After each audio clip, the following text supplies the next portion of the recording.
Hello, welcome to another weekly update of option income. So each week I've been sharing what I'm making on income or premium for cash secured puts and covered calls. And most of the income is coming from cash secured puts. So we'll go over what happened this week. So this week was Christmas week, so a little quiet, not a lot of volatility in the market, but we still closed some trades. So the way I'm sorting this is by closed trades and the date. So this column here. So if you go back to Monday, I closed a trade here. And then yesterday was Christmas, and today I closed a few more trades. And over here, you can see when I opened those trades. So these are when I sold the cash secured puts. These are all cash secured puts that I closed this week. So you can see when I actually open them and then the original expiration date. And then 9 times out of 10, I buy these back. I close them before expiration. And the reason why I do that is originally I will sell the cash secured put, and in this case, the premium was $1.31 per share. And this one here was 3 contracts. One contract is 100 shares, so that was 300 shares. So originally that would have been, take that times 3, 393. And when it gets down to a point where it becomes sort of worthless, which is good, I'll buy that back at a discount and then keep the profit, $324. So when I originally sold this cash secured put, I was credited $393 right at that moment. That went to my account. And then on the 22nd, it was down enough where I wanted to do something with it. So I closed it, and that's what I profited. And actually, if you look over here, it says I rolled the trade. So what I actually did, I have a typo here. I rolled it to 1-2. So what I ended up doing, this one here was 3 contracts. This was 5 contracts. I ended up rolling both of these forward down here to the 1-2 expiration. So I ended up with 8 contracts. And then I collected a new amount of premium. Originally it was $1.04 per share times 8. So that would have been $832. And I closed that one early. Pocketed the difference, 584. And if you look way down here, I rolled it down here, collected more premium, and let's put a 0 in there just to see what would it be worth if I waited to the very end. So that was $704.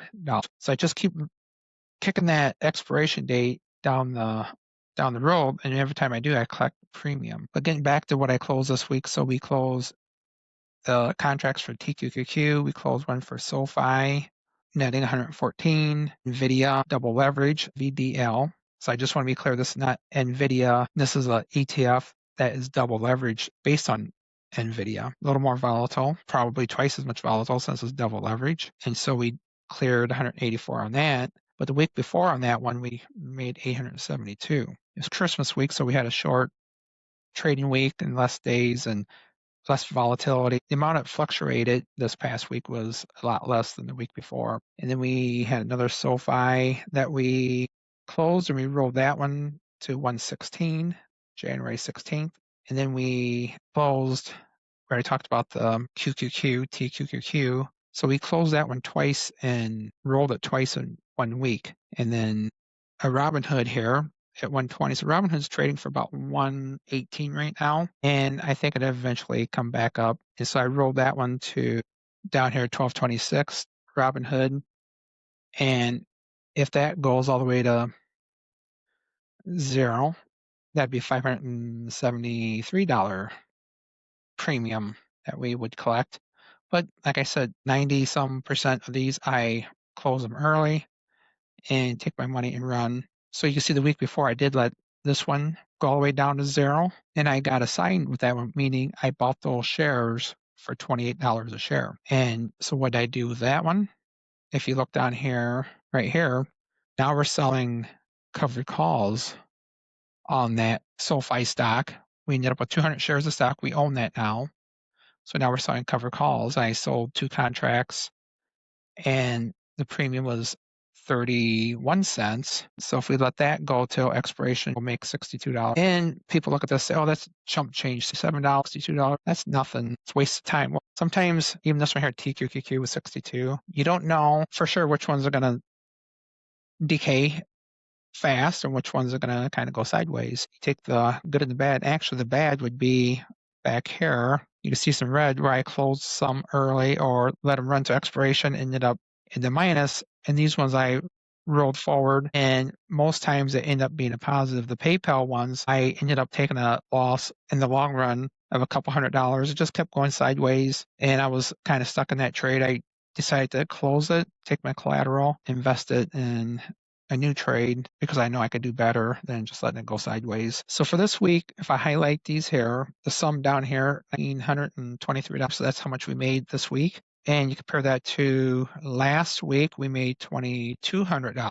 The week before that, we made $2,400. And going back to the trades we closed from December 1st, that first week of December, we made $3,800. If I highlight all those for the past 4 weeks and look at the sum, we made $10,000 so far in the month of December. So we still have a couple of trading days in December yet to deal with. And it's possible that I may be closing several of these trades. I got a few that are expiring on January 2nd. And I almost closed this Netflix one today. It's kind of decayed down. Most of the premium has been earned. If I put a 0 in there, $64, so not much, but a little bit. So there were several. The market just closed half hour ago. Several of these I could have closed today, and I possibly could be closing those on New Year's Eve or so, or next Friday for sure. But then I'll probably be selling some more puts or calls, and it just keeps going. It just keeps. See, if I do a sum, how many so there was nine trades I traded last week, and this week I closed, I think 7, and the week before that probably about 9 or so. Let's see how many there. 9. So I'm probably opening about 9 trades a week and closing about 9 trades a week on average if you look back. And some of these weeks, if I go back here, they're shortened. We were traveling these couple weeks in Florida, and when I'm traveling, I don't have a chance to check the market as much as I like to. And also the Fidelity app for trading options is clunky, so I try not to trade too much on my phone if I'm in a strange place at a Walmart parking lot or something. When we travel, we have our dogs with us, and they're whining, wanting to get moving, and so I trade less when I'm traveling. And when I'm traveling, I do usually longer term trades out a little bit longer than typical, and I let them go longer. Also, I don't close them as often early as I do when I'm home, and like over the holidays here, I'm got a lot of free time, so I'm able to jump on here between family gatherings and close trades and look at things a little more closely. Next week, I have one new stock I'm going to try some options on. So Oscar Medical or Health. Its strike price is 14. So my granddaughter has a Roth 401k, and she'll have about $4,000 to $4,500 in it, perhaps, starting in January. And, it just kind of goes sideways and up a little bit. And we're thinking of doing just a little bit of option trading in my granddaughter's 401k. It's a Roth 401k, and see if we can boost that return a little bit. And also, it helped teach her how to trade options, sell cash, clear puts, and cover calls, because I think in the future, if things are the way they are now, there's no reason why she might not be able to do this and supplement her income as she gets older and goes to college and continues through life. And if she can build up a brokerage account of, who knows, 50,000, 100,000, she could supplement her income with option trading. I don't see any reason why she couldn't do that. The other thing, kids want to be something when they grow up, and those professions don't pay a lot. So I worked 10 years as a teacher. It didn't pay a lot. I had rental property on the side and I always did side hustles. And that's how I accumulated money for retirement and for savings and extra things like vacations. When I was a teacher, I took 4 vacations a year, like 4 weeks out of the year. We were gone on vacations during summer and spring breaks and winter. People asked, like, how can you afford to do that on a teacher's salary? And the answer was, like, you can't. The way I can afford that is through other ways of generating money, and that being side hustles and rental income at the time. And now that I'm retired, I'm making this money from selling options, and you can see what it was for the past month, $10,000. And I'm not using all that. I also have some pension money coming in, and my wife and I both have a little bit of part-time income coming in, and I'm not quite the Social Security age, but I'm going to draw that at 62 because doing the math. That's what makes sense for my circumstance. So always looking for different streams of income. And this is one of several different streams of income. So many people go through life and they just depend on their 9 to 5 job for a paycheck and never do anything else. And yeah, it's hard to get ahead in life. I understand that. But if you can spend a little bit of time in your life, a couple years, really grinding, picking up a side hustle and putting that money aside for investments such as this, option trading or buying a rental house or something like that, you can get ahead in life and, retire early. And get back to my granddaughter, say she wants to be, I don't know, something that doesn't pay very high income. She can still do what she likes to do, perhaps be a teacher, an elementary teacher. And if she learns to do this, she could probably equal her work income with option trading and then enjoy her career, but not have to worry about money. And that's not just true for her. This is the advice I'm going to give her. I'm not giving advice to anybody else. I'm going to give advice to my family members. They don't have to take it, they can leave it. But I'm going to show her how she can supplement her income when she becomes an adult and not depend on a 9 to 5 paycheck and squeak by in life. So there's no reason why people can't get ahead. You just work hard. I worked hard. It's not that hard to understand, but it's hard perhaps to motivate yourself on the weekends and the evenings to do a little something extra rather than watching Stranger Things on Netflix or something like that. So that's my little soapbox in my lecture for young people. One more thing before we go. People ask about this spreadsheet. If you go to the YouTube channel, I have a video here that talks about the option tracker spreadsheet that you're looking at over here. And then also I mentioned, let's go back here again. I mentioned that we rolled this trade forward. Basically, I closed the one position and then sold another cash accrued put, TQQQ. Another video I have that shows how you do that is over here, rolling a cash accrued put SoFi. And there's actually another video where I do that also right here. So a couple different videos on that. And if you want to learn to sell cash accrued puts and cover calls, those are the only two option things, in my opinion, you really need to learn. And the key word there is selling cash accrued puts, selling cover calls. In my opinion, there's not a safer way to do options. And that's the opinion of a lot of people. But I have a course that I put together in an ebook, and there's 17 videos, and there's some examples in between there, like rolling a cash accrued put and option tracking spreadsheet, and then doing some trades at American Airlines. So these are in the playlist. So you can start at the top and just watch down through this playlist. And these other videos that are squeezed in between there are spaced in there where it makes the most sense. So up here I'll be talking about something, and this is basically a demo of how to do it. And then in the description, each of those videos, if I extend that out, there's a link to the ebook that is basically the videos cover, and then the spreadsheet for the option tracker. So that is it. Or is it? One more thing. So people ask how I evaluate my trades. That's another question. So here's TQQQ. And if somebody's asking, like, is right now a good time for TQQQ to sell a cash accrued put or cover call? You see, it's like kind of right along the moving average here. It's kind of right average where it's been for the past 20 and the past 50 days. So it's hard to tell, is TQQQ trending up or is it trending down? It's trending sideways, actually, which is good because option trading, option selling, it doesn't matter. So the things I look at is the RSI. This is the RSI, Relative Strength Index. The Bollinger Band, is it in between these bands? Is it way at the bottom or way at the top? Is it in the middle?